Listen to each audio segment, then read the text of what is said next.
Welcome to the College Football Survivor Show, where playoff survival is always on the line. Here are your co-hosts, Doug Lesmerises and Shehan Jeyarajah. And we're back. And it's Doug and Shehan on the College Football Survivor Show. Shehan, world traveler, has returned, and we are going to give our top 5 teams coming out of spring, which to me is not exactly the same as picking your playoff teams. It's not exactly the same as saying who are you going to vote for in your preseason AP ballot. To me, it's not a schedule discussion. It's not a how tough is your playoff path discussion. It's not even maybe how good you're going to be at the start of September. It's sort of what we're thinking about them right now, knowing that maybe some teams have more work to do in the offseason, in August. Some teams look a little more ready right now. So it's like, man, if we were rolling right now, who are you feeling good about your top 5? But Shehan, you were back from traveling the world. Little Greece visit. Sounds like you had a lovely time with your wife over in Greece. Yeah, it was incredible. We've never really done a trip like that before. We've done trips to like India, but that's because we needed to go visit family. And, you don't necessarily get to like experience it and be on your own. And also you do it with family, which is also a very different experience than getting to do it with your significant other. So it's been great. We didn't travel all that much during that, year and a half period that the world was shut down. And now I feel like we're traveling every single month, but Greece was a special one. It was really great. I definitely recommend it to anybody who ever has a chance to go. I have never been to Greece because they do not have a Greece pavilion at Epcot in Disney. So then I haven't been there. So you have no idea. Yeah, there's no point. I mean, if Greece wants to get on that and try to see if they can get in, with Disney. So it's like, I've been to Norway, I've been to Morocco, I've been to Canada a bunch. So it's like, I like kind of count it because at Epcot, they have people from those countries who like work in the gift shop. So that's enough for me. I don't know. You buy something in a gift shop from a person from a country and then you eat something and then it's like, it's the same thing. So, but I'm glad you had a real trip and a fun trip. Were you recognized on the streets of Athens at all? Did anyone walk up to you and say, hold on, and say either, do you cover college football for CBS Sports, or are you on the College Football Survivor Show? Did either of those things happen? So no, that did not happen. I will say, when I was leaving DFW Airport, so we had a connection through Orlando, then Orlando to London, then London to Santorini, Greece. And I actually happened to run into UCF's athletic director at the gates. And I'd actually just spoken to him for a forthcoming story just like a week earlier. And I'm like, is that Terry Mohajir over there? I'm like, he's wearing like a blazer. I don't think that anybody who's not like, who's flying to Orlando wearing a blazer other than the UCF athletic director. And I recognized him a little bit. I'd never met him in person.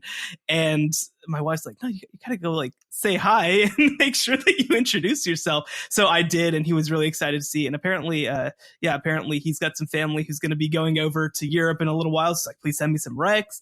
So that was great. I will say too, I saw a very random collection of college football logos while I was over in Greece. Ooh. There were quite a few Americans there.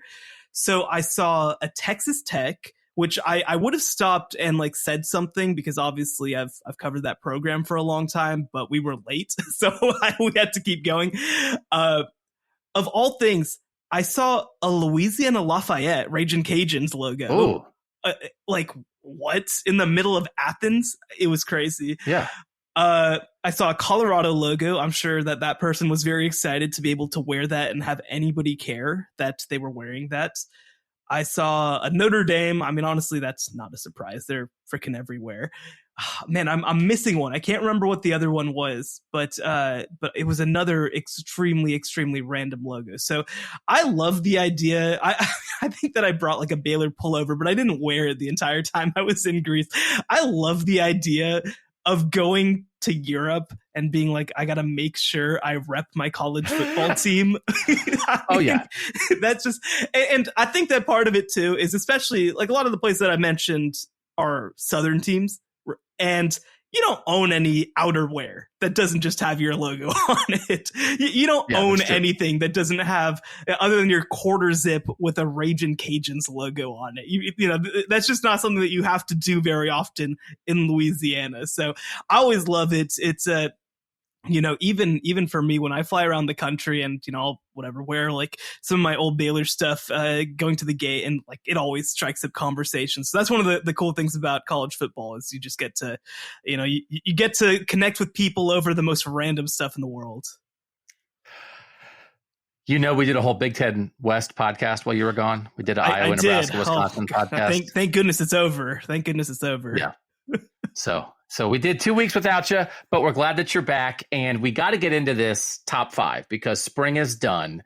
And one of the teams that we had not dug into, and I think we've dug into about 12 or 14 teams, was Michigan, because Michigan's spring game was so early. It's like we weren't really ready to talk about the end of spring football when Michigan played its spring game on April 1st. So Michigan is in contention. I think we'll be in our top fives when we give our top five list, but we had to get the lowdown on the Wolverines. And to do that, I interviewed Aaron McMann of LoneStarLive.com. So we're going to do that now. And then Shehan and I will come back and give you our top fives coming out of spring. But first, Michigan talk on the College Football Survivor Show. The College Football Survivor Show, where playoff survival is always on the line. Joined now by Aaron McMann on the College Football Survivor Show, great beat writer covering the Michigan Wolverines for MLive.com. Aaron, we have to wrap up Michigan football coming out of spring, except it's been 5 weeks since the Michigan spring game on April 1st. Just first of all, why is that the Michigan spring football calendar that Jim Harbaugh chooses when, honestly, I mean, Michigan is like 2, 3, 4 weeks ahead of the rest of college football in the spring? Yeah, we haven't gotten a clear answer as to why. Jim decided a couple of years ago just to decide to, you know, he started early. In fact, the last 2 years now, he started late February, and as you said, wrapped up in the first week of April. So we haven't gotten a clear answer as to why. My assumption is that they just want to get going and kind of figure out who they have just from a roster standpoint. I can remember even last year when they started early, they had just hired their new defensive coordinator, Jesse Minter, like 2 weeks before spring practice had started. So it certainly wasn't ideal for that situation, but I don't know. We haven't really got a good answer, and I don't know if we will. Well, I think we all should have learned our lessons by now that Jim Harbaugh does some stuff differently, and lately the stuff that he does differently has been working.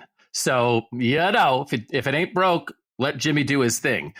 About that, when you watched the Michigan Wolverines this spring, when you wrote about them, I know everybody has limited access to actually watching it, but you get to watch the spring game. Did you think to yourself, like, how possible in your mind is it that this Michigan team will be better than the last two Michigan teams that made the college football playoff? Did that seem very possible in your mind, or is that a tall order because Michigan football has been very good the last 2 years? No, it's very possible. I mean, just given what you look at, if you go down the depth chart position by position, I mean, they're deep at a lot of spots. I mean, their bread and butter, as we all know, the last couple of years has been the offensive line and the running game. And you can make the case that this offensive line is deeper than they've been the last couple of years. They've got a lot. They legitimately have, I think, 6 or 7 starters that they think, you know, they could plug into any other Big Ten offensive line and play. So they get their key guys back, and Blake Corum and Donovan Edwards and JJ McCarthy.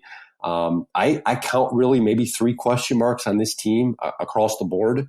But they're as deep and as talented as I've seen since I've been in this beat in 17. And look, Michigan had some deep, talented teams back in 18, 19, where I can remember going into the 19 season where they were picked to win the Big Ten. Obviously, it didn't happen. But I think this is the best team Jim Harbaugh has had since he's gotten Ann Arbor. Not only that, I'll go a step further. Not only is this the best team I think he's had, but it's also the best coaching staff, collection of coaches he's had behind him. And I think that's one of the reasons why you've seen the success the last couple of years. Just everything seems to be clicking at the right time for him. That's what I'm talking about. Because I'm thinking that Michigan might be the best team in the country coming out of spring football. And I've been thinking it for a while, and it's based sort of along this idea of like, well, they've been so good, and now are they even better? And we've had this conversation on this podcast Georgia compared to the last 2 years, will Georgia be better? Ohio State compared to the last 2 years, will Ohio State be better? TCU compared to last year, will TCU be better? And you just look at what teams have lost. And you look at Ohio State losing CJ Stroud and Jackson Smith and Jigba and Paris Johnson and DeJuan Jones. And you look at Georgia having to replace Stetson Bennett and some uncertainty at quarterback and just, they've how much talent they've lost on defense the last 2 years. And then you look and you think, well, I think Michigan can be better. So what does that mean? So that's why we're here. That's why we have to do Michigan. But what a great podcast tease, Aaron. There are 3 questions that you have about the Michigan roster. Okay. What's number 1? What's question number 1 on your list? Yeah. So receiver, we'll start with the offensive side of the ball since we've been discussing offense. Michigan isn't as deep as I think they'd like to be at receiver. They lose Ronnie Bell. They get Cornelius Johnson back, who Ohio State fans know had a huge game against them last year. But there just isn't the talent and the depth that they've become accustomed to there at Michigan. Now, look, they didn't throw the ball a ton last year, as we all know. I mean, the run pass split was something like 60-40, which was more outsized than it has been even in previous years. So I don't know if Michigan's necessarily going to be looking to throw the ball a ton as we've seen in the last couple of years. They'd like to stick to the run. I think that's going to be the case again this fall. But I don't know if there's truly 3 and 4 receivers deep. I think they've got one option to Cornelius Johnson. They've got a nice slot guy in Roman Wilson who returns. But beyond that, there isn't a whole lot there. I mean, their star standout at receiver in the spring game was a former walk-on by the name of Peyton O'Leary. He only played a handful of snaps last year. We've heard his name in the past. He was put on scholarship this year, so I think they're expecting a little bit more production out of him this year, and they're probably going to play him a little bit more. But I think at this point right now, at least my projected depth chart going in the fall, he's probably number 3. So that just goes to show where I don't think Michigan's going to have the options to throw the ball to. They're going to have to lean more on the running game. I think you're going to see them have to split maybe Donovan Edwards out wide. They'll have to lean on the tight ends a bit more, where they did get deeper this past year. So the receiver is a big area to me. That makes me feel good about the trade I made. Shehan and I did mega trades for college football playoff contenders a couple weeks ago, and I traded Donovan Edwards to LSU for Malik Neighbors. So I thought we're trying to help everybody here. LSU, That's their number 1 guy, but they have a little depth there. Donovan Edwards settles that running back room. I love Donovan Edwards, but you have Blake Corum. You get a number 1 receiver at Michigan. If you want to give it to Jim, tell Jim to give Brian Kelly a call. See if you make a little transfer portal swap there. Okay, that makes sense to me. Is it just that Michigan has a perception or a reputation as a running team, that it's just a little more difficult for them to get guys on the recruiting trail in the receiver room, and that showing up here? Why do you think this receiver room is the way it is? Yeah, I think it's a combination of it all. I think obviously you want to get guys in there, but when you're so dead set on running the football, obviously I think that's going to hurt your recruiting. So I think Michigan has struggled in recruiting receivers the last couple of years. And look, if you go back in Jim Harbaugh's tenure, they've really struggled developing receivers. I mean, you can go back to the Donovan Peoples-Jones and the Nico Collins, where they had good years at Michigan. They performed relatively well, but they didn't live up to their, star billing. So I think at his core, Jim Harbaugh wants to run the football. That's what he wants his identity to be. That's always been the case, whether you go back to his days at Stanford, whatever. And I think that's certainly been the case here. Part of that, I think, obviously, is I think they recognize where their strengths are, right? Like the offensive line, they have good running backs. So I think they're in a way accentuating that. And then you hide the deficiencies, obviously, at receiver. But I think, too, and we've discussed this in the past, I mean, I think they recognize and looked at the landscape of the Big Ten and maybe college football as a whole, and obviously recognize that college football is obviously a big passing game. Teams want to throw the ball. Ohio State is winning throwing the ball. And when you realize you can't win that way, and they tried that back in 18 and 19 with Josh Gaddis, the quote-unquote speed and space stuff, where it worked at times, it worked against inferior opponents. But when they got into the meat and potatoes of the Big Ten schedule, didn't always work. So I think that's when Jim Harbaugh realized they had to lean on the running game more. And I think that's why you've seen it kind of bore out the last 2 years, where the run-pass split's been 55-45, 60-40. They have leaned on the running game because they realize it's working, first of all, but they also realize I think it's the strength of their team, too. All right. What's question 2 in your mind beyond the receiver room? We'll go to the defense side of the ball. Cornerback. They've got A couple options here. They obviously Will Johnson's back. I think they project him to be a very good player. I mean, he ended by the end of last year. He was a true freshman. He was a starter, making plays in the Big Ten title game, making plays in there. But the opposite side is a huge question mark. They don't know who the starter is going to be. To the point that Jim Harbaugh came out in spring and penciled in I guess a redshirt freshman, Amorion Walker, former receiver who they've decided to move to DB. They tried this a couple years ago with Mike Sanders, still again a former receiver. They kind of moved into a nickel spot. Worked out. He ended up being a starter last year. Played quite a bit. Amorion sounds like it hasn't been as smooth of a transition. I've heard mixed reviews of him in spring. He's still kind of getting the kinks out, learning the position and everything else. So I think there's a hole there at corner. There's been rumors that Michigan's kind of traversed the transfer portal for another experienced cornerback. They haven't found one yet. So right now, obviously you're looking at Will Johnson, but that other corner spot, the other side of the ball, is going to be, as of right now, it's a deficiency. They've got strength at safety. They got a couple of returners back. So I don't think they're worried there, but that opposite corner spot is going to be a question mark, at least, going into fall camp. All right, what's number 3? That was a good one too. What's number 3? Special teams, the kicking job. Michigan was known for Jake Moody last year. They've had reliable kicking now the last few years under Jim Harbaugh. It's kind of been a strength. They're really their special teams. They got a kid here, Tommy Doman, a junior, who's been. They don't know what they have really. They've added a kicker in the transfer portal, and so I think there's some concern there. So kicking, I don't think is going to be as reliable of a thing for Michigan this year.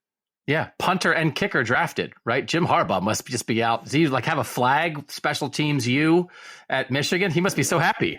You'd be shocked how much him and the coaches discuss special teams. Obviously, they could do it because they had the kickers and they had the special teams players to kind of, get out there and pump their chest about. But they really lean on special teams. It's a legitimate thing they study, and they tell us they spend time in practice every day on it.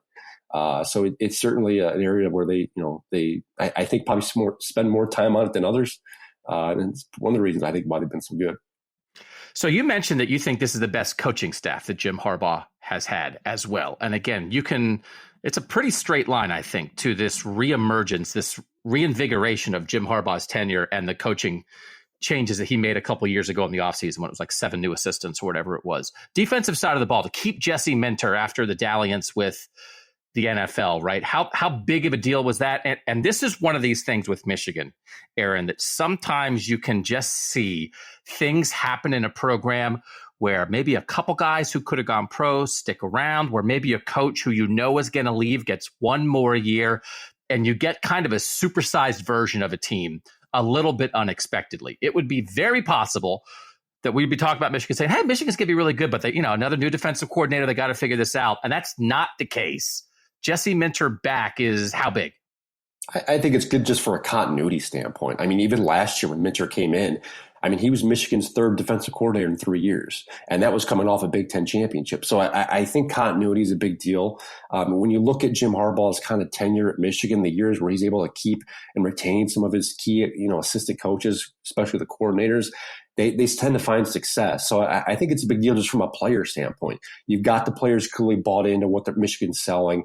The defense was fine last year from a transition standpoint from Mike McDonald to Jesse Minter. And I think this is going to be Jesse Minter's maybe opportunity to kind of put his legitimate stamp on this thing. Because remember, he ran a lot of the same stuff Mike McDonald was doing. Yes, he made tweaks and he put his own kind of face on things, but it was still, and it was something they trumped at the beginning of the year. This was Mike McDonald's defense. It was year 2.0 with Jesse Minter's first year. So I think it's just good. It's good to have some familiar faces around the building. There was a point there where, especially early in Jim Harbaugh's tenure, he was rolling over coaches left and right. There were new faces in the building all the time. And I think that's one of the reasons why maybe they stumbled for a while there. You didn't get the continuity. There were coaches, I think, that just weren't a fit for Michigan. And look, Jim Harbaugh, I think has a track record of turning over a lot of assistant coaches. And I think for the first time, really, before the whole Matt Weiss situation happened back in January, we found out about it all. This was going to be the first time in Jim Harbaugh's tenure at Michigan where he wasn't going to have any changes at the coaching staff. So it was pretty incredible, really. You look at Minter, you look at Sharon Moore, who's kind of grown up through the ranks at Michigan. He's been there since 18. Went from a lowly, assistant coach to now obviously being the sole offensive coordinator and calling plays. I think Jim's found his guys that have been quote unquote loyal to him. And I think you've got really continuity with the coaching staff that I haven't seen since I've been on the beat since 17. So you just mentioned this was it was a weird thing with Matt Weiss, the quarterback's coach, co-offensive coordinator, one of the weirder dismissals in college football in recent years, something with computers. I don't know. But Sharon Moore is there. There were co-coordinators. He's the guy now. Is this just going to be like a weird blip? Hey, remember that Matt Weiss thing? Wasn't that weird? Or do you think it has an actual effect on the team in some way? Because it was weird, but maybe they're past it. Yeah, I do think it's going to be a blip. From my understanding of the kind of the play calling last year, again, no one's gone on the record talking about this, but from my understanding, Sharon Moore was in charge of calling kind of first and second down. Weiss was third down and goal line situations. And you can make the case Michigan wasn't very good in third down and goal line situations, especially early last year. They really struggled in that department. They got better as the season went on, but you can go back to the playoff, the Fiesta Bowl, the early the play call there at the goal line that was questionable. So Matt wasn't considered a high level recruiter. He swung and missed on several high level quarterbacks. So in a way, I've heard folks say this is positive. This is kind of a positive by or negative or a positive by negative situation where you got better in that regard. I don't know if I'm not going to go that far. But I don't think this is going to be a huge thing. Not only that, but the person they promoted to that position was a former analyst, a guy who the players were, they were comfortable with, they knew, and it clearly had a big, from my understanding, a decent input in the game plan. So I don't think it's going to be a big deal. I think it was a bigger deal because of the situation, the circumstances around it. And in fact, the police investigation, from my understanding, is still going on. So they haven't completed it. From my understanding, Weiss is still living in Ann Arbor, kind of waiting on things to take place. He hasn't gotten a new job. But yeah, it was very bizarre. It was a very interesting year last year. Not only that, but with some of the off the field player stuff. But I think that certainly that by the end of it kind of took the cake. Ohio State one time had a receivers coach who was fired under under negative circumstances in Zach Smith, and they had to promote a guy from within named Brian Hartline, and it kind of worked out okay, right? So obviously Matt Weiss, Zach Smith, completely different circumstances, but you lose a guy you promote from within, and like you said, sometimes it actually can work out for the better. The offensive line, which is what Michigan is now known for. Oluwolowatimi, a transfer last year from Virginia, turns out he's one of the best offensive linemen in college football. There for a year and gone, makes a huge impact. 2 starters now expected from the transfer portal on the offensive line. Is that right? And what is Michigan doing? Is this now a place that you think, will this be part of Jim Harbaugh's plan of, we want to recruit and develop offensive linemen, but we also want to be a place for the best linemen in the portal, come here, start, make an impact, go to the league. Is this going to be a trend? I do, and I think it's been a trend now for a couple of years. I mean, Michigan's done a very good job. I mean, if you can go back to Jim's early days at Michigan of developing a lineman and putting them into the league. But as far as this year, I'm really curious to see how this offensive line shakes out because, as I said earlier, I think there's legitimately probably 6 starters on this team. They brought in 3 transfers from the portal. All of them started at previous spots. I don't see a spot for all 3 of them, at least early on, unless there's an injury or some other circumstance, which I think is going to be fascinating to watch to kind of play out here. Michigan does bring back 2 full-time starters last year, both at the guard spot, Trevor Keegan, Zach Sinter. You mentioned Oluwatimi's out. They got a couple of guys that are kind of burning, they've been in the program now a couple of years, I think, vying for that role. But they bring in a kid by the name of Drake Nugent, who started at Stanford, captain, everything else, who I think is expected to get that job. But he didn't practice at all in the spring. He was injured. He was coming off a surgery, everything else. So he didn't practice at all. And that same goes for the other 2 guys they brought in from the portal. Miles Hinton, another transfer from Stanford, and then Ladarius Henderson, graduate transfer from Arizona State, another situation where he was a captain, former starter, everything else. Ladarius Henderson didn't even enroll in the spring. He hasn't enrolled yet in Michigan. So they're still waiting on these 3 guys to come in. Meanwhile, you've got, as I mentioned, those 2 starting guards. You've got 2 guys with legit starting experience at tackle. So I don't know how they're going to make this work without alienating some folks. As we all like to know, teams bring in starters with starting experience. You just assume they're going to start, right? That's just the assumption that some agreement is made. Whereas you got 3 or 4 guys with starting experience at Michigan, kind of waiting their turn. They've waited their spot. And I don't know what's going to happen. Sharon Morris talked about competition. He says no job is safe and things are kind of going to play out in the spring or in the fall camp. But yeah, I think you got legit. I mean, Michigan feels like they got real, too deep here with guys that could go to another Big Ten school and I think start. So I do think long term this is probably good. I don't know how things are going to shake out in fall camp, but one thing is, I think, certain here. Michigan's, their identity is going to be the same this fall. They're going to want to run the football. They're going to beat you up front. They're going to try and out physical teams. The running back situation, again, talking about guys who could start at other Big Ten schools. I don't know. Are Blake Corum and Donovan Edwards two of the 5 best running backs in the country? I mean, not 2 of the 10 best, 2 of the 7 best. I don't know. That's what we're talking about, though. What is your sense of how you think that might shake out? Could they ever, I mean, anytime, this is what podcasters and sports writers do. Anytime you have 2 good running backs, you're like, are they going to be on the field together? And then they're never on the field together. So is it just, Corum's going to run it 20 times a game and Edwards is going to run it 15 times a game, and they run the ball so much that there's plenty of room for like almost 2 starting running backs? How do you think this will shake out, and how good might this be, Aaron? Well, if you ask Donovan Edwards, that's how it's going to be. We spoke to Donovan back in January after Blake decided that he was coming back. Instead, you poo-poo the NFL draft, said he was coming back. And Donovan said, I hope carries are more even. I think he expected Blake to leave, and I think he wanted to be the number 1 guy. Now you've got Blake back. And Michigan, again, it's another conundrum Michigan kind of found itself in. I think you're going to see situations where both guys will be on the field at the same time. Donovan Edwards has shown that he can catch the ball and he can be kind of a slot kind of guy. Now, look, injuries have hurt him the last couple of years, and he's got to stay healthy. And same goes for Corum. And I think that's probably the nice thing out of this thing, right? I think Blake's carry load is probably going to drop. There were times last year he was getting, he was averaging something like 20 carries a game. There were games where he's pushing 30. I don't think Michigan wants to do that again this fall, especially if they have a competent back in Donovan and such a deep running back room. So I think you're going to see more split carries. I think you're going to see kind of roles carved out for both individuals, because Blake has shown that he's certainly capable and willing to get a couple yards and be that goal line back and be that third and short guy, whereas Donovan has kind of made, identified himself as this kind of like big home run hitting running back, as the Ohio State fans saw and you saw in the Big Ten championship game. So I think they're going to define roles and niches for both. I think they're both going to want to see the field, obviously. And so it's an odd situation, just because I think had Blake finished the year healthy and kept his production going, he would have been a Heisman finalist. Probably had an outside shot to win it. I don't know if he's going to be in that conversation this year, just because he's not going to get the carry load that he did last year, because Donovan there and obviously wanting more opportunities. All right, before we get to the guy that I've been saving, let's jump back to defense very quickly. 2 years ago, we saw Michigan defense, Aiden Hutchinson, David Ojabo, Dax Hill, right? There were some superstars on that defense. Then last summer, Jim Harbaugh said, hey, man, I don't know if we're going to have superstars, but I think this defense could be even better. It's like, okay, coach speak. And then it was like, okay, well, nope, kind of right. Again, like I'm kind of done questioning Harbaugh on football. Like what he has been saying has been working.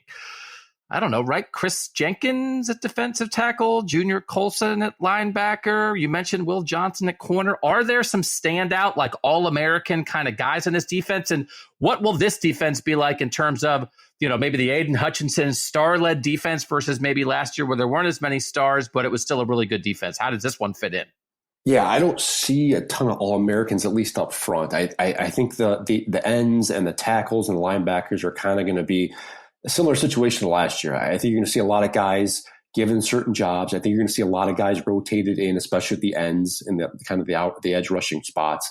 I think Michigan's expecting more from a Braden McGregor. I think McGregor's kind of in that Mike Morris role last year, where he's kind of been waiting in the wings, waiting for his opportunity. He's a senior this year. He's kind of been pushed up as that next guy. Now we'll see what he produces, how he plays. He's going to get an opportunity. You mentioned Jalen Harrell, Chris Jenkins. Jenkins has put on some weight, so it seems like he's playing more of a 3-technique defensive tackle role. They like what they've got out of Mason Graham, a legit defensive tackle nose guy. He played last year as a true freshman. They're expecting, I think, big things out of him. Junior Colson's interesting because I think he's got All-American potential in him, but I don't know if we're going to see it this year. And look, I think folks are expecting a big year out of him last year. Look, he led the team in tackles and he was great. I think he was second or first team All Big Ten, but he didn't pop like I think many folks thought he would. And it's interesting. I spoke to him the other day and he told me he was playing pretty much all season injured, to the point where he wasn't practicing during the week his foot was in a boot, didn't practice, and then he would take the boot off for games on Saturdays to suit up.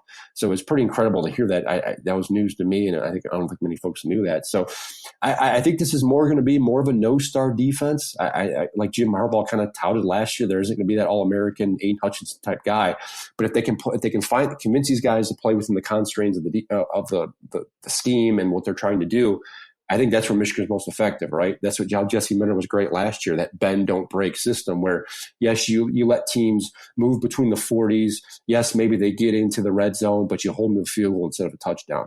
And I think that's kind of going to be the identity again this year. As I mentioned, the question mark at the other corner spot, Will Johnson, I think can be an All-American. I don't know if it's going to be this year because he's only a sophomore, but it's certainly going to be down the road. I think he's got, I don't want to put, huge, comps to him, but he can be really, really good. So I think down the road, he's going to be good.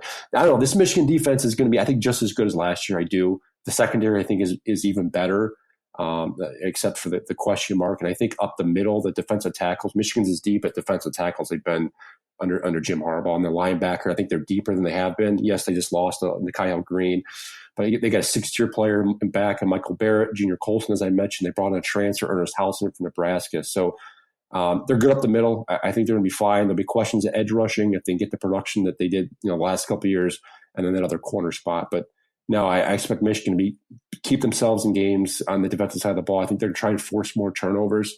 But no, I think they'll be just as good as they were last year.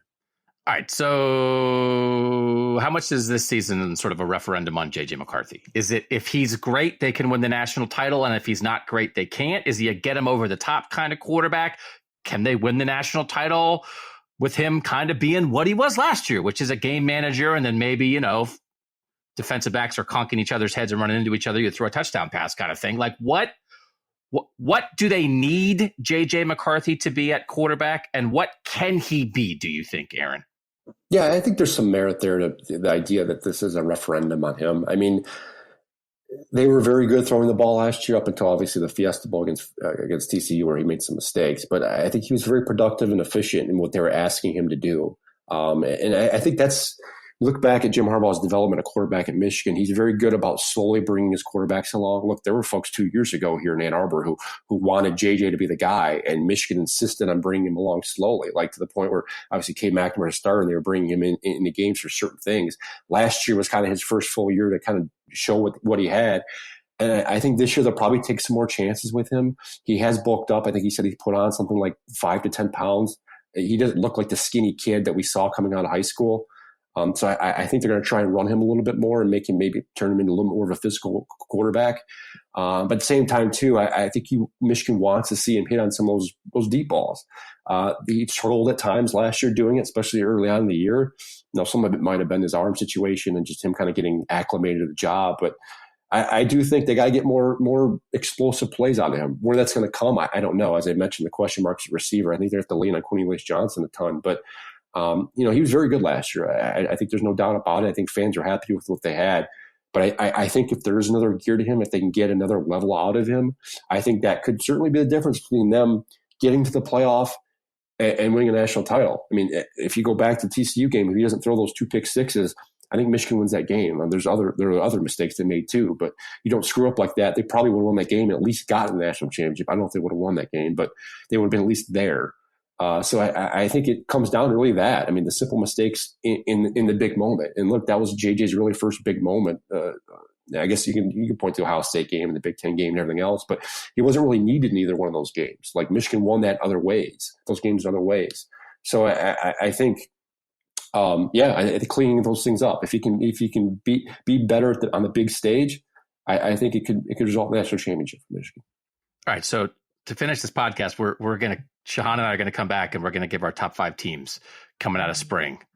Is it crazy if I have Michigan number 1? You're going to talk me out of it? Is it reasonable? Like is that a thing that a person could say? Michigan should be number 1 right now.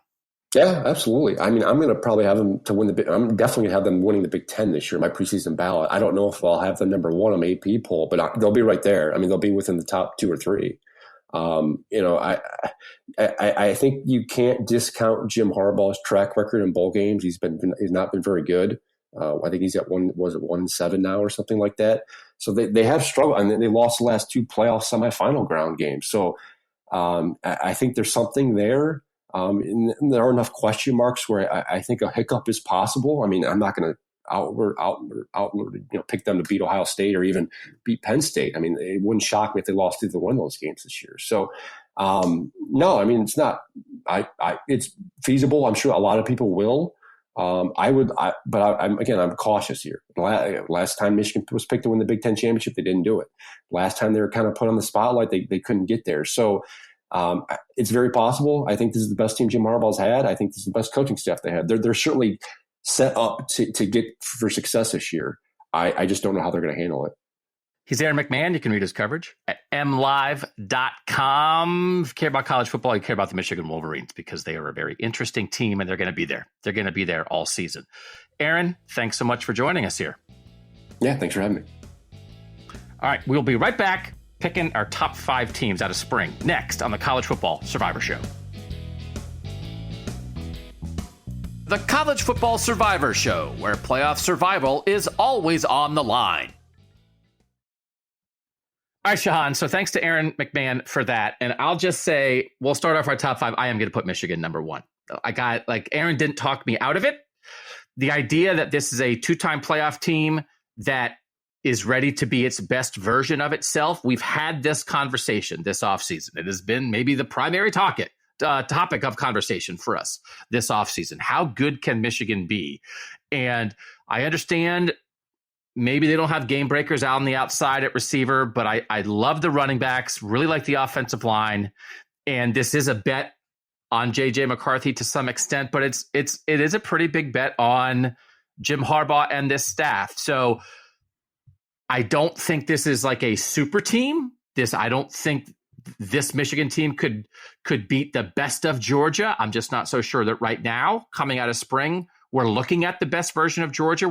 I don't think we're looking at the best version of Alabama. I don't think we're looking at the best version of Ohio State. So in that world, to me, the best version of Michigan can rise up and be number 1 when we're not talking about the best versions of the true kings of college football right now. So that's why I will, coming out of spring, doesn't mean I think they're going to win the national championship, but I think it's the team I feel best about right now.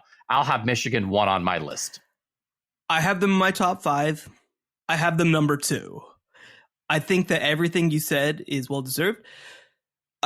Something to keep in mind as we go through this whole process. And actually, let me take a step back. I feel like this is one of the hardest top 5s in a preseason that I've had to do in a while. I don't feel like I know much of anything proven about these teams because obviously at sort of the big 3, Georgia, Ohio State, Alabama, replacing quarterbacks, replacing a lot of key players.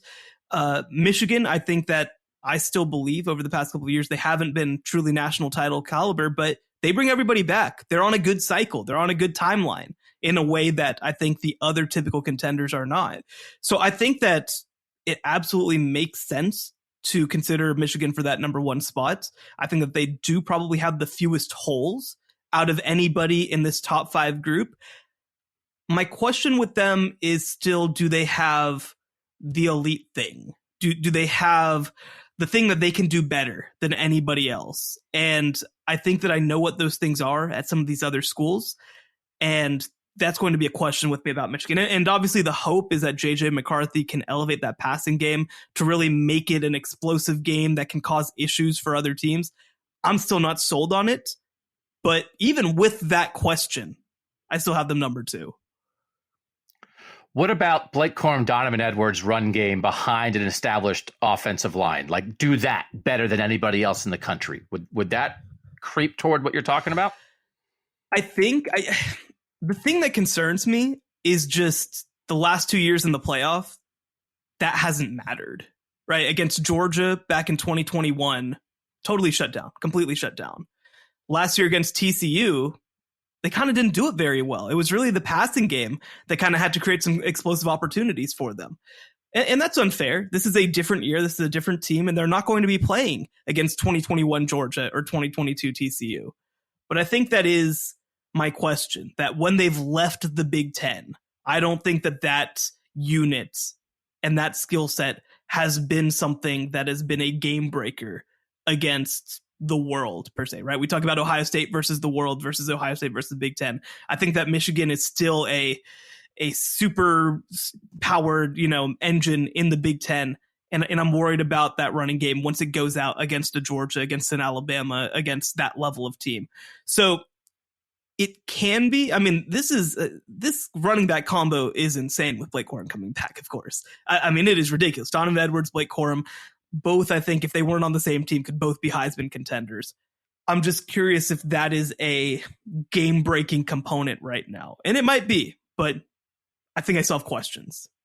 All right, so you have Michigan 2. Who is your number 1? I have to go with what we've seen the last 2 years. I'm going with Georgia number 1. I think I saw enough from Carson Beck this spring to believe that they're going to be fine at the quarterback position. In fact, in some ways, with their improved receiver play, I think they could be even maybe a little bit, I don't want to say that. I was going to say maybe a little bit better passing the ball. They're going to be different, I think, passing the ball. They're going to, I think, go a little bit more outside. I think they're going to be willing to go a little bit further down the field. It's not going to be the same probably in the middle of the field where Stetson Bennett was an absolute problem last season with Brock Bowers and Darnell Washington, but Brock Bowers is back. That is going to be a big part of their game plan. I don't love their running game situation quite as much, but I do think that, I really trust this passing game. I think that it's dummy proof. I don't think that Mike Bobo can mess it up. And defensively, they played a lot of young guys last year. I don't know necessarily that they're going to be as special in the front 4, but I think in the back 7, they have a chance to be maybe as good as they've been during this run. So they're not a for sure thing like they maybe have been the past 2 years, but I still think that they just do some things that other teams aren't able to keep up with. I do wonder, I think that the idea of the young defense of a year ago and Jamin Dumas-Johnson and Michael Williams and Kamari Lassiter and Malachi Starks and all these guys who played such important roles last year when they played so many first and second year guys, and now they've grown up and now they're ready to carry that load. I do think we have to note Bear Alexander, the transfer of Bear Alexander to USC is not nothing. They're deep at defensive tackle, but that's a big guy to lose. Brock Bowers is great. I think Kenny McIntosh is only a 7th round pick, but you just liked what Kenny McIntosh did in that backfield last year. I think Kendall Milton and Dejon Edwards will be fine. The transfers at receiver, I get it. Your conversation about what's the thing they're going to be special at? I guess there's an assumption that Georgia's defense just swap out the dudes. They're going to be great. And it's not dudes, it's 5-star dudes. It's elite dudes. It's talented dudes. It's smart dudes. It's not just it's an assumption for a reason. But I feel a little leakage. I think Todd Monken and Stetson Bennett, to lose your coordinator and your quarterback that were so central to all of that, raises questions a little bit. And then that offense at times carried that defense. Now I think we're back to, okay, in 21, absolutely defense first. In 22, and we talked about it last year, a little more offense first than people realized. 23, I think it's got to be defense first again. So now it's not that they're not going to be good, but we have to remember that defense in 21 wasn't just good. It was bonkers. And the NFL draft the past 2 years has shown that. So it is a high standard. And again, just in terms of we're not talking schedule, we're not talking easy path. We're talking about what do you know for sure? I have Georgia 3rd, and I was more tempted to drop Georgia to 4th or 5th than I was to have Georgia 1, because I just feel like when you lose the quarterback and the coordinator, and you've got to see a little bit from the defense, and you've got to see a little bit from the transfer skill guys beyond Brock Bowers, I'm slightly uncertain there, but they have a lot of talent. So I'm not disagreeing, but even you with Georgia at 1 would acknowledge there's some things that you've got to wait to see, but you're probably just assuming you're going to see it. Well, and I think that, we've talked about this in the context of the all-time great wide receiver group that came through at Alabama, where it just felt like it was going to happen forever. And then Bryce Young comes in and they have to get Jameson Williams as a transfer who does work out. John Mechie's still there. And then those guys leave and they kind of don't have dudes. You can't just assume that every single time you're going to be able to replace high-level players with high-level players.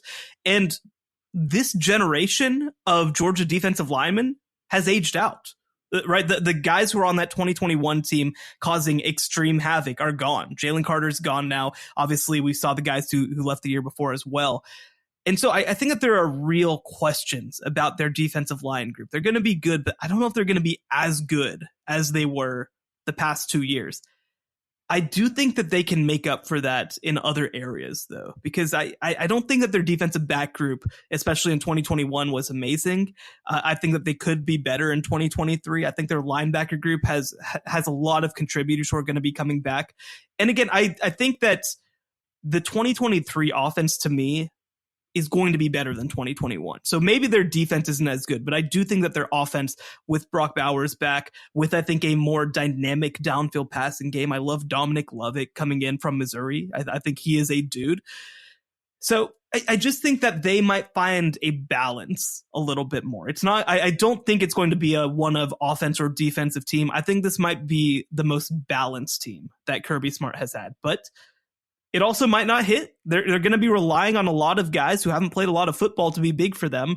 Obviously this is right now, this is a going into the season. This is not about schedule. This is not about even necessarily development. But Georgia does have 12 games to get things together because they play one real football game all year long, and that's against Tennessee, a team that they match up very well against. So that helps the fact that they don't play a regular season essentially at all.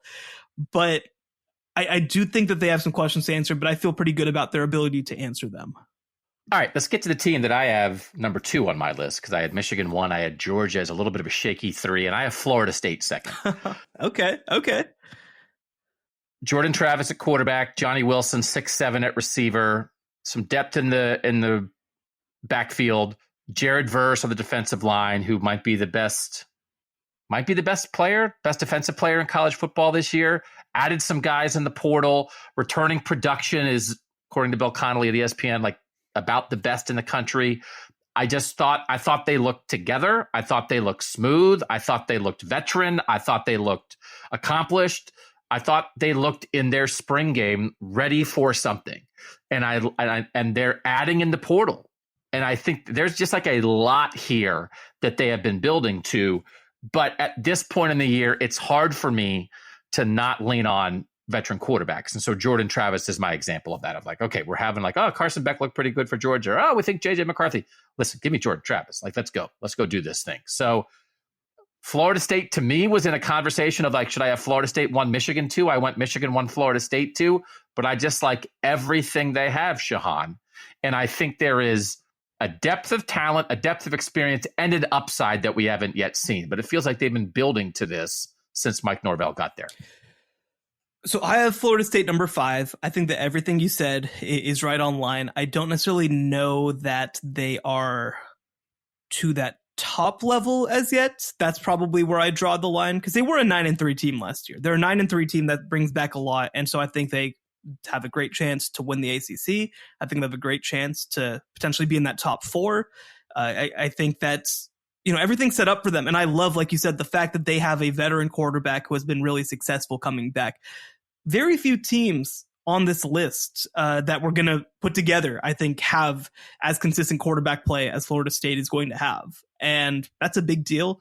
Bringing Hakeem Williams as a 5-star recruit at wide receiver, that's awesome to pair with Johnny Wilson. These are the kinds of players that we haven't seen Florida State have these past couple of years.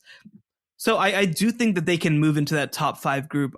I can't quite get with them being in contention for that number 1 team quite as yet. I don't think that they have that kind of depth of talent at this point, but they're going to be really good. They're going to be a playoff contender, and they absolutely belong in our top 5. All right, so I have Michigan 1, Florida State 2, Georgia 3. You have Georgia 1, Michigan 2, Florida State 5. So who's your 3?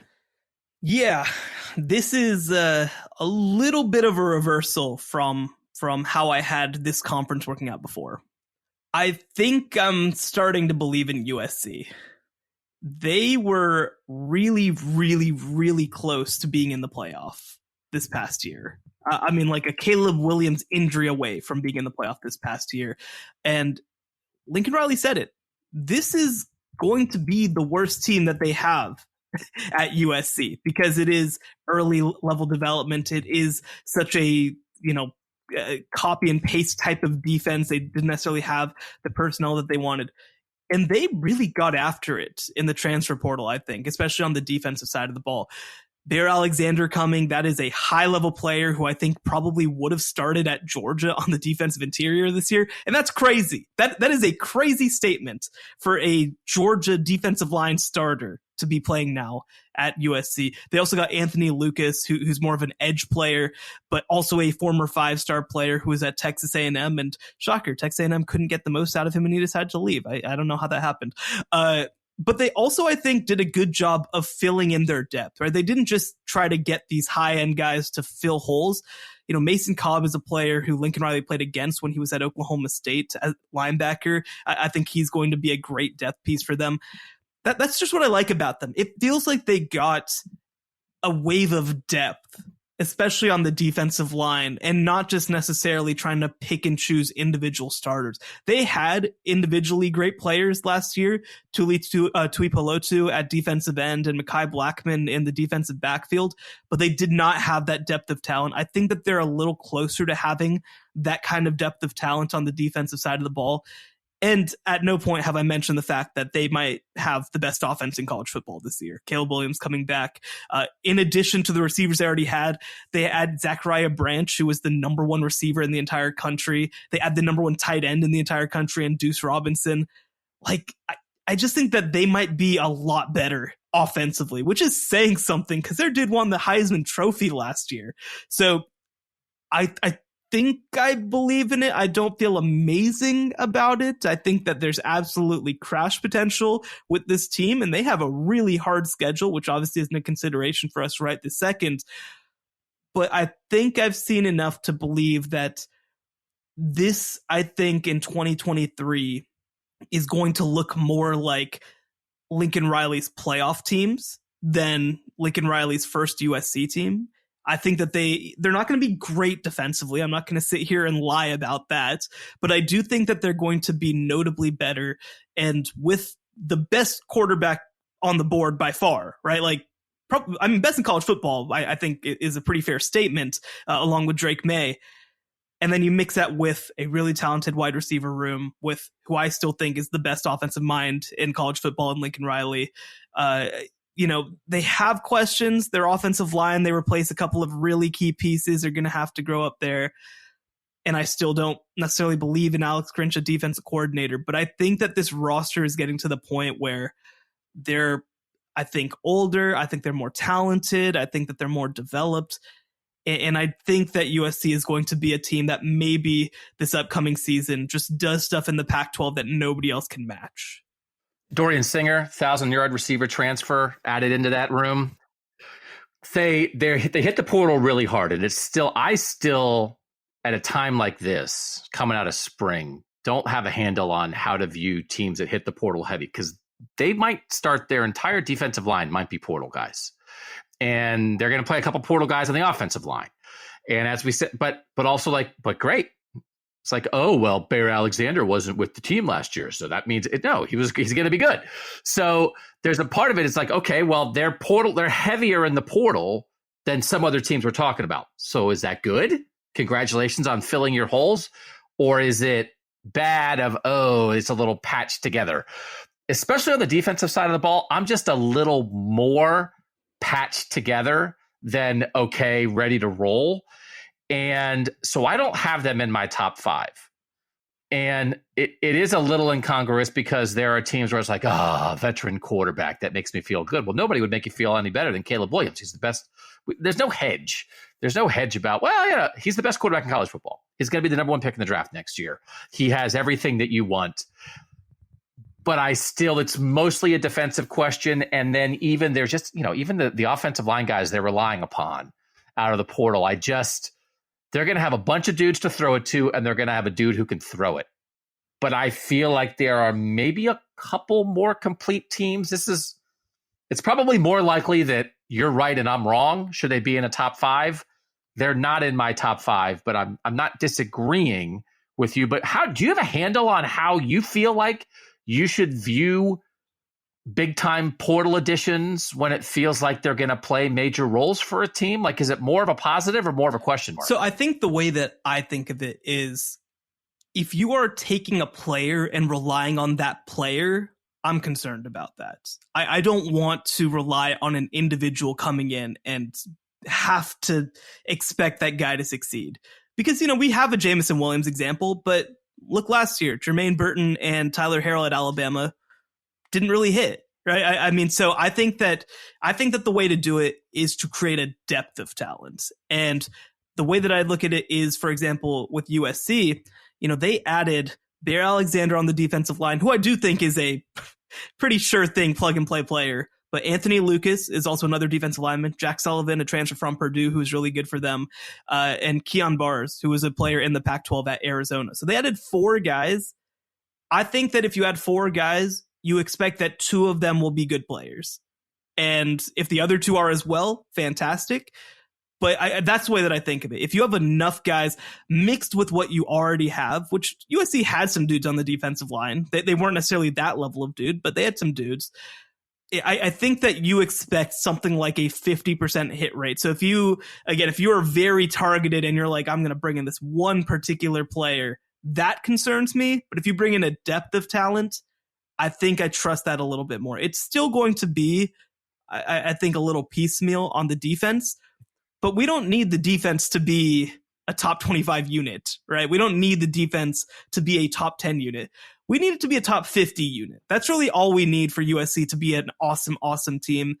And it'll probably be something more like 57th, but I feel like they can get there. I feel like they can get there.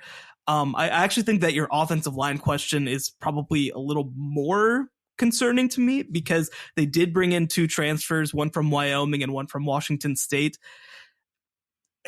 They lost 2 really, really good players on the offensive line. I think that you have to trust that Josh Henson is going to figure it out. He's a really good offensive line coach, but that's probably my biggest question early in the year, is going to be about their offensive line, maybe even more than their defense. All right, let's get to my number 4. And I have Ohio State here. Same. And this is a nod to, we both have Ohio State 4th. Okay. I think it's the best skill group in the country because everybody's back. Because Jackson Smith-Njigba was the number 20 pick in the draft, but he didn't really play last year. So Marvin Harrison Jr., best receiver in the country, Emeka Ibuka, Julian Fleming, all at receiver, back. Cade Stover, their tight end, back. Trevion Henderson, Mayan Williams in the running back room, back. And they were really hurt at running back last year. And as a result, the guys who were the depth at running back last year, Dallin Hayden, Chip Trainum, they're back too. They have 5 guys in the running back room who can carry the ball. They have their 3 starting receivers. They have their starting tight end. That's a lot. Now, I didn't think they settled completely their quarterback question in the spring with Kyle McCord and Devin Brown, but that's whoever is throwing the ball, there's a lot of options.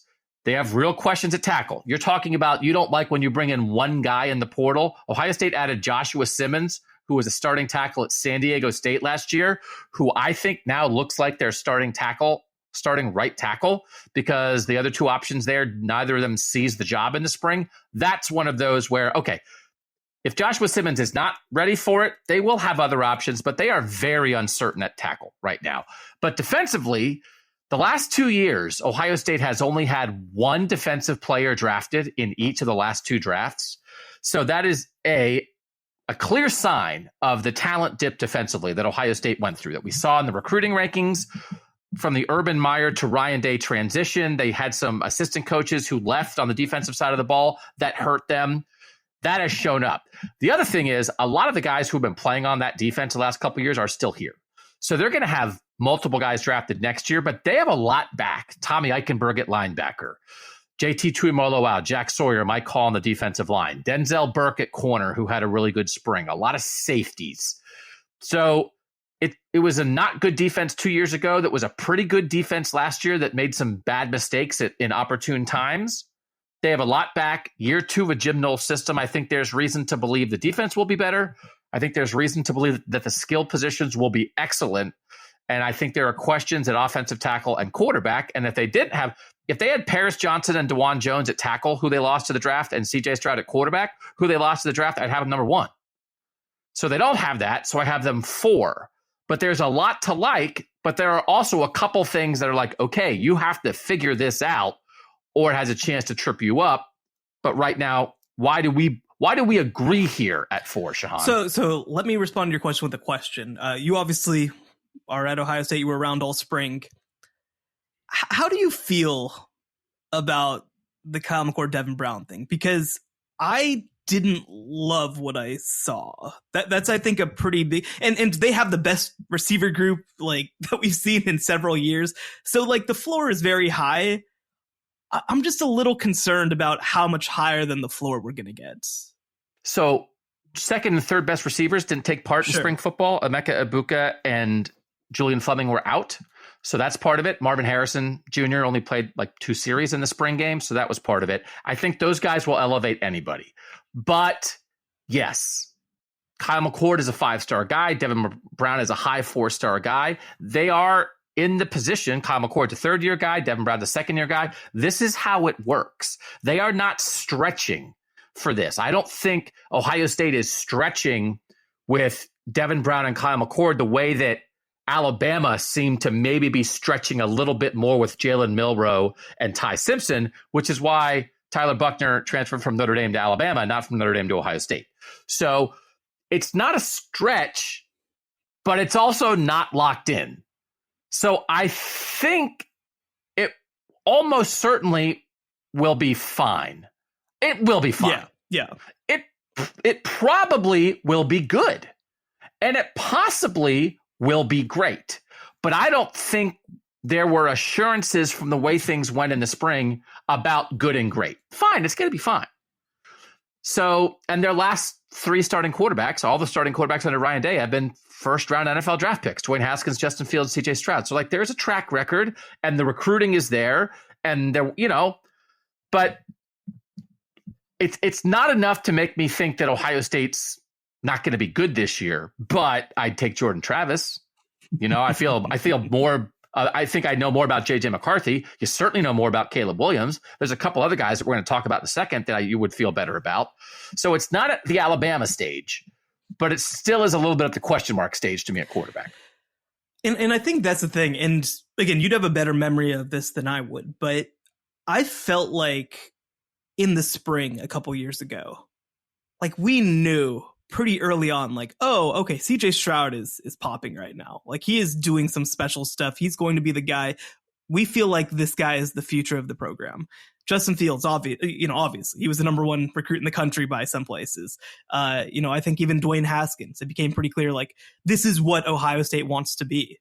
And I don't get that feeling right now. And maybe it's because both of them are playing well, of course. I mean, these are both Ryan Day's guys.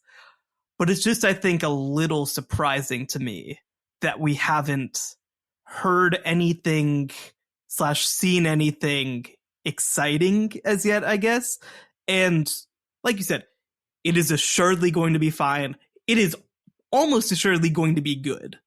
Like, I think that's a fair statement because it's Ohio State with the offense that they have, with the receivers that they have, and the running backs, like you mentioned, too. I think that's a huge deal, too.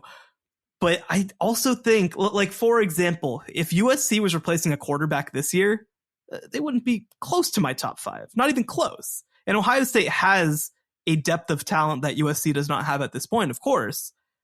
But I think that is just such an interesting question of how much do we put on that position in this offense and in the framework of this team when obviously so much is built for the quarterback position to succeed.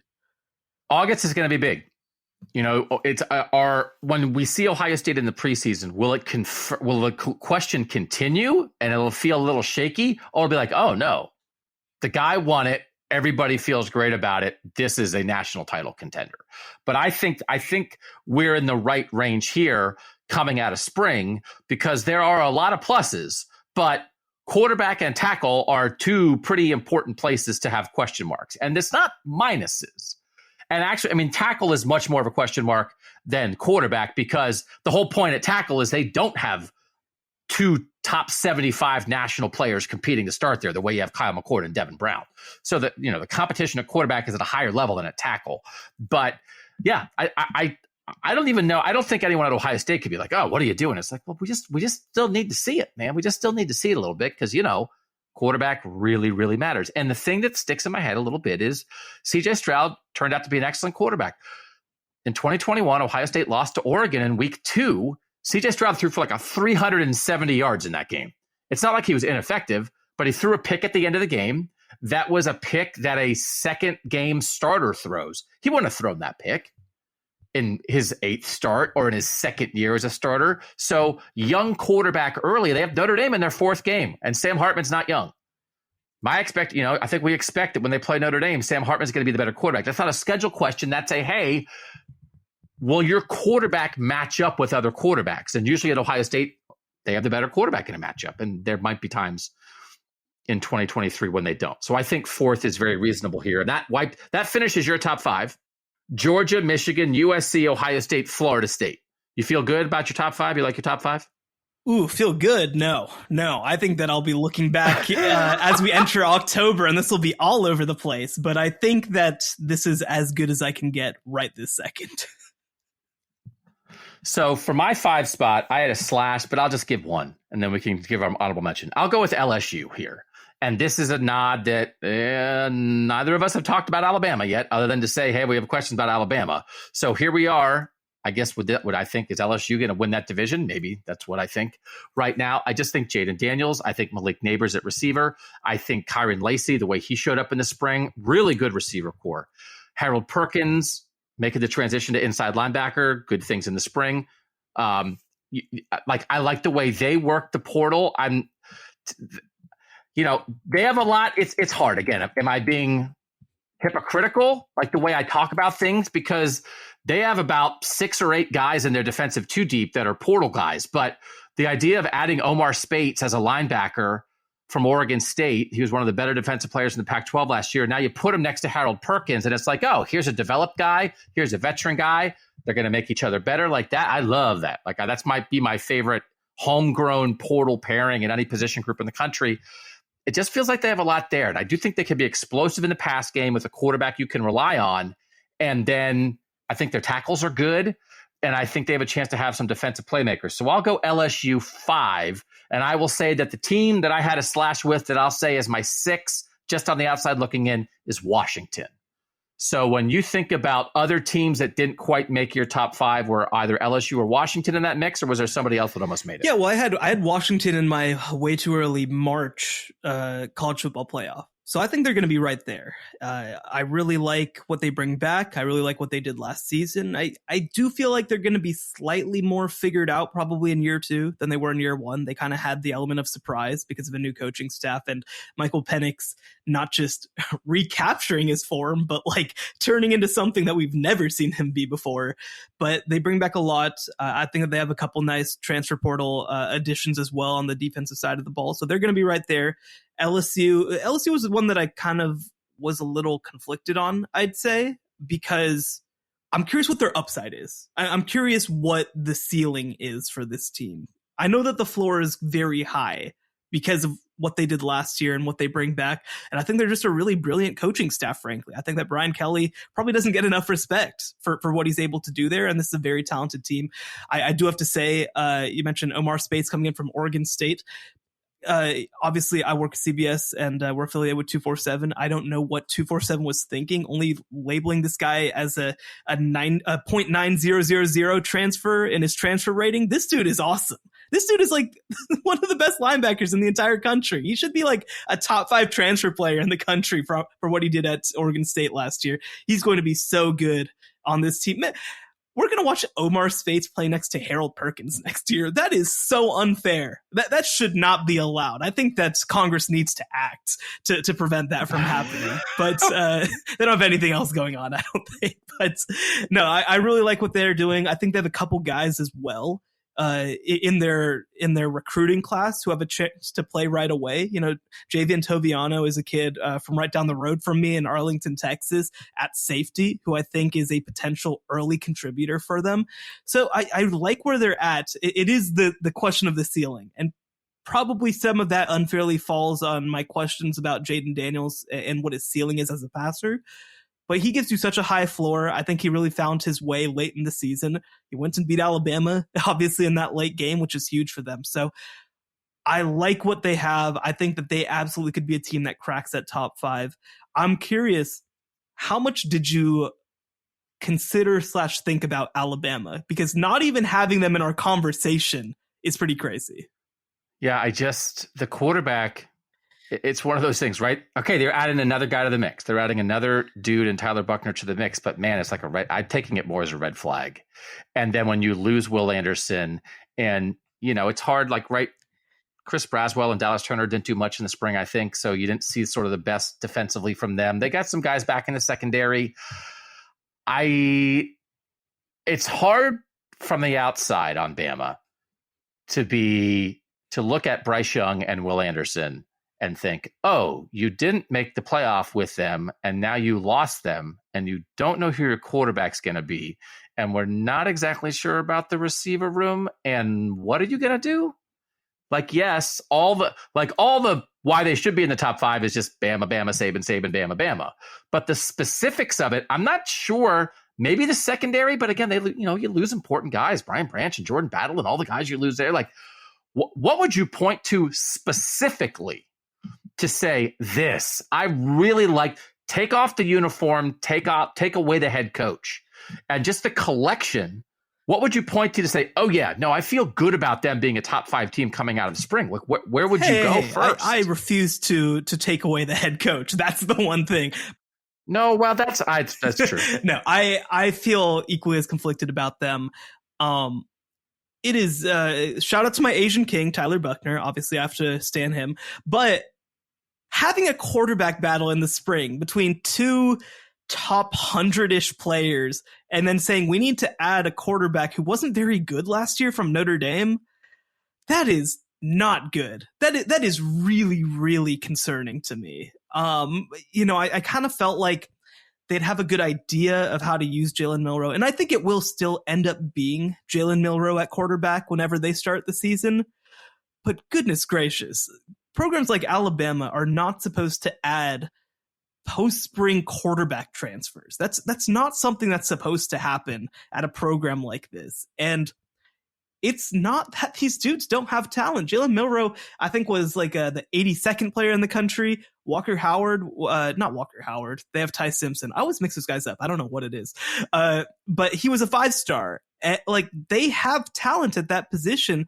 And the fact that neither of those guys seem to be hitting, that is very, very concerning to me. And I know Alabama's going to find some way to figure it out and still win 11 games. But if you, like you said, take away the coach, take away the uniforms, I'd probably have this team like number 18 in the country or something like that. Like, it is concerning to me. They're going to finish top 10. Don't get me wrong. They're going to win 10 games somehow. But I don't like what I see right now.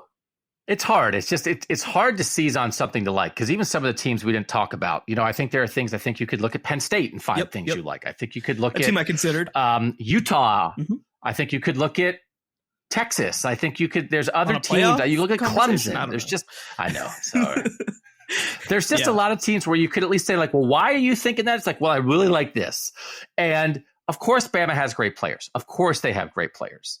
I mean, if we were going to do top 10, I think I'd have them in the top 10. I would have them 18th. I think I'd have them 8th or 9th. But I really did not think about them in the top 5. It really was not much of a consideration. Yeah. Another team, especially since we're talking about them for top 5 and not necessarily going through the schedule and finishing top 5, I'm really intrigued by Notre Dame. After their sort of struggle to start the season last year, I think they really figured things out. They played well against some elite level teams.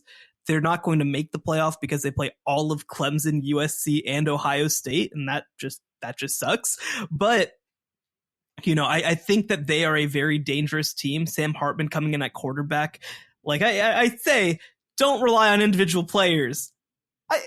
I would bet on Sam Hartman. I would bet on Sam Hartman being a good football player for Notre Dame. I'm very excited to see him in a more traditional type system. I think that it's going to help his draft stock a lot. I think that he could, people were talking about him, I think, heading into this year as like a 6th round pick, and that's just insane to me. He's going to be in that round 2, round 3 conversation in 2024. Not necessarily up there with the elite level guys. He doesn't necessarily have those elite physicals, but just a smart, really good football player. And I'm excited to see what he does there. And I gave you guys the early insight, and I think it's come true this spring. Jaden Greathouse at receiver has been a big time player for them. People are very excited about Jaden Greathouse. Again, like I mentioned, he played at Austin Westlake with Cade Klubnik, obviously the quarterback at Clemson, and he's come right out and been a special player for them, the kind of player that they don't usually get. So I really like where Notre Dame's at. It's probably not going to lead to being a top 5 team this year, but I'm excited about their future. And I do think that from a pure talent team quality perspective, they're probably in my top 7 or 8. All right, that'll wrap it up. Good to check in. We're just talking talent. So I do think there are some logistical things from the playoff. There's a playoff show that we want to get to later this week, but we wanted to check in. We wanted to welcome Shehan back, and we want to check in and say, okay, it's kind of it for spring. What are we thinking about the best teams in the country? We appreciate you guys coming along on the ride with us. For now, for Shehan Jeyarajah of CBSSports.com, I'm Doug Lesmerises, and that was the College Football Survivor Show. The College Football Survivor Show, where playoff survival is always on the line.